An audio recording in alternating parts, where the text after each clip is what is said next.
রাজবাড়ীতে bagging পদ্ধতিতে আম চাষ করে সফল এনামুল হক সজীব নামের এক উদ্যোক্তা। আবহাওয়া ভালো থাকায় আমের আশানুরূপ ফলন হয়েছে।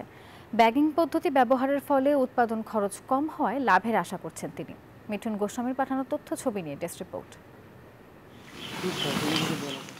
রাজবাড়ীর বালিয়াকান্দি উপজেলার আমতলা গ্রামের এনামুল হক সজীব মায়ের পরামর্শে 5 বছর আগে 8 হেক্টর জমিতে আমের বাগান করেন তিনি। শুরু থেকে পোকামাকড়ের উপদ্রব ও কীটনাশকে অতিরিক্ত খরচের ফলে লোকসান গুনতে হয় তার। পরে গত বছর থেকে কৃষি অফিসের পরামর্শে ব্যাগিং পদ্ধতিতে আম চাষ করেন তিনি।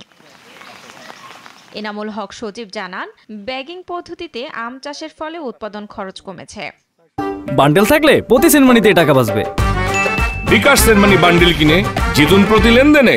তারপরে বিভিন্ন উৎসাহ উদ্দীপনায় এই ফুড ব্যাগিং পদ্ধতির বিষয়টা জানতে পারলাম, বিভিন্ন ট্রেনিং প্রোগ্রাম, বিভিন্ন সেমিনার।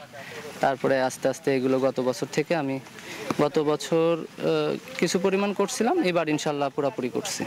তার সফলতা দেখে এই পদ্ধতিতে আম চাষে আগ্রহী হয়ে উঠছেন অনেকে।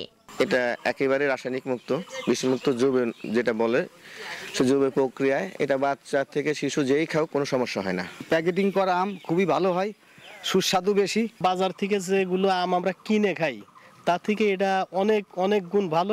নিরাপদ খাদ্য ভোক্তা পর্যায়ে পৌঁছে দিতে ফ্রুট ব্যাগিং পদ্ধতির ব্যবহার করা হচ্ছে বলে জানান এই কর্মকর্তা।